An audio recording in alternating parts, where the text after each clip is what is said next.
10 years, 3,650 days, a decade of time.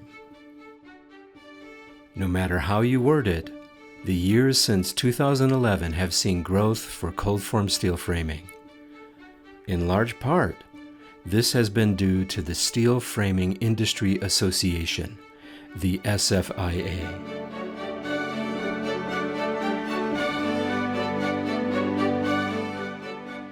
The SFIA was built on the bedrock of code-compliant certification and on an all-inclusive, industry-wide participation.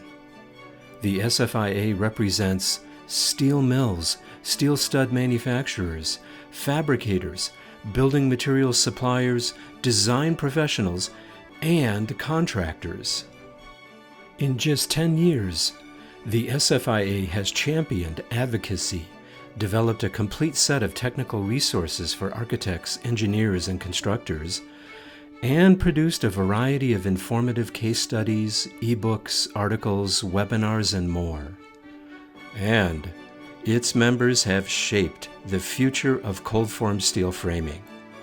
This video tells the SFIA's remarkable story of leadership.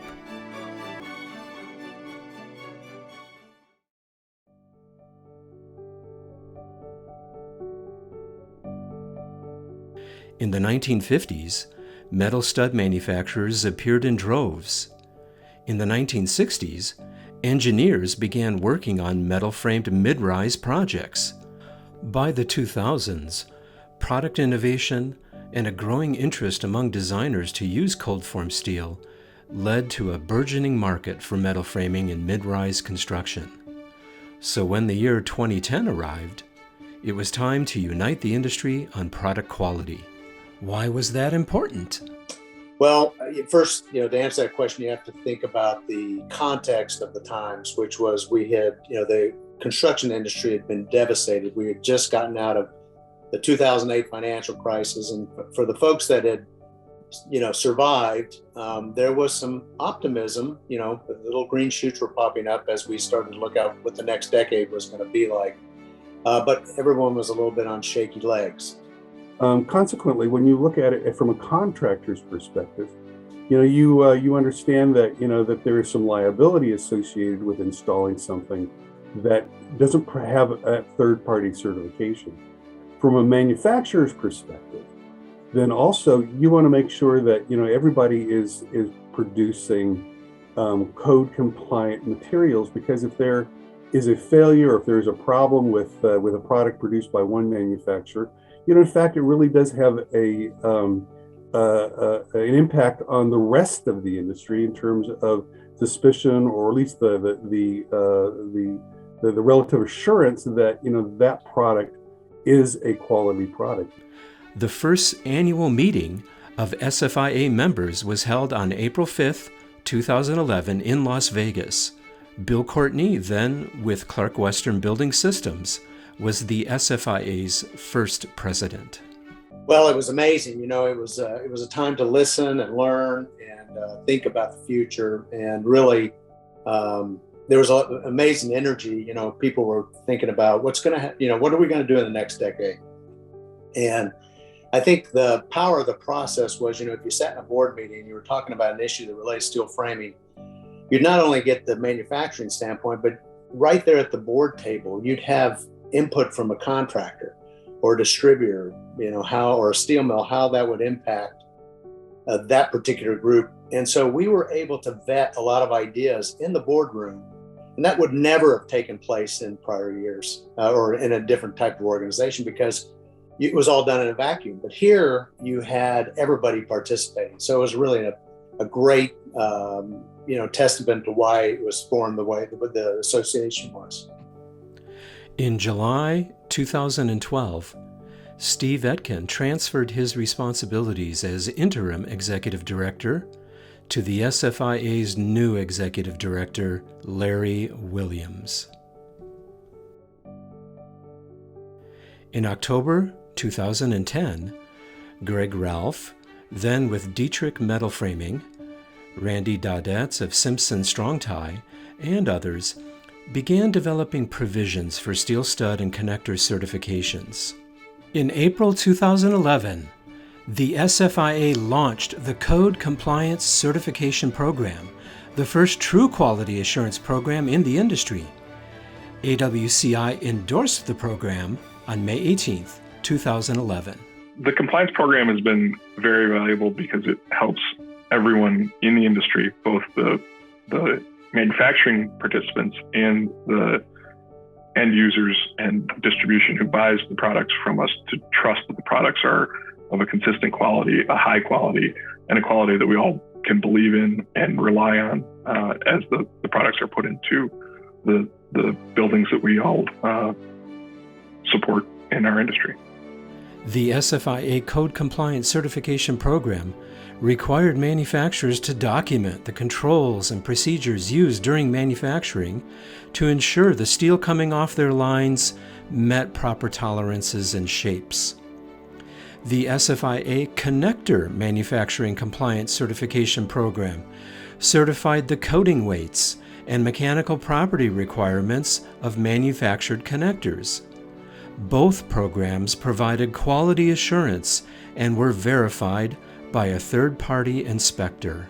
Certification program really does meet a lot of different needs for the steel framing industry. The impetus for the SFIA Code Compliance Certification Program really did come from AWCI and AWCI members, but it's really taken the SFIA and everybody at the chain, in the supply chain at the table, to develop a program that's effective and now is recognized around the world as being the gold standard for certification.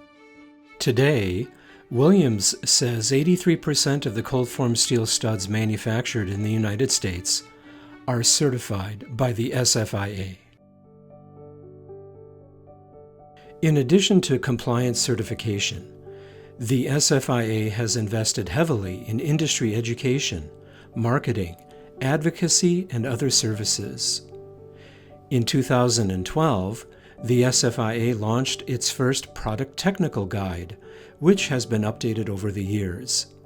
In 2013, the SFIA posted case studies on its website for the first time. In 2014, the SFIA launched the Fire Safety Initiative to help owners, municipalities, and designers understand steel's non-combustibility benefits. In 2016, the SFIA invested in BuildSteel.org, along with other industry partners, and later acquired the BuildSteel brand and its platforms. In 2018, the SFIA introduced the SFIA Certified Professional Contractor Program, which was followed by the SFIA Certified Professional Truss Fabricator Program. And more was to come. You know, we put together a 5-year plan in the fall of 2010, and, it was pie in the sky, but we surpassed it. And, now, obviously the association continues to put 5-year plans together. They would, they'd probably laugh a little at what we thought was going to be an aggressive plan back in 2010. So, it's really, helping the SFIA get started and shaping the early years, to me, was one of the biggest accomplishments of my career by far. Clearly, the SFIA was born at the right time, and its leadership has brought value not just to a small group of players, but to the entire steel framing industry. Our industry competes in a world where there are other alternative products that can be used to build buildings. And one of the things that's important for us as an industry is to make sure that we are promoting our product and promoting the benefits of our product. Its fire resistance, its strength, its resilience, and the ability to recycle our products, and that the fact that our products are made from recycled and recyclable materials. And all of those things are important to ensure that our industry can grow and succeed. And it's important for everyone in our industry. It helps, to ensure that our manufacturing members will have a growing market and will have a continued demand for products. But it also helps end users, builders, and contractors who install our products to know that they're choosing a quality product and that they're choosing a product that is quality for more reasons than just the materials that go into it, but also the reasons that you would choose that material over other materials when you're deciding what to use to build your buildings. This is just the beginning. There's so much more that we can do. There's so many more great needs that we have to address. Sustainability is an issue that that is on our table that we really need to make sure that we're addressing, so that we can provide the kind of answers that specifiers and design professionals are asking.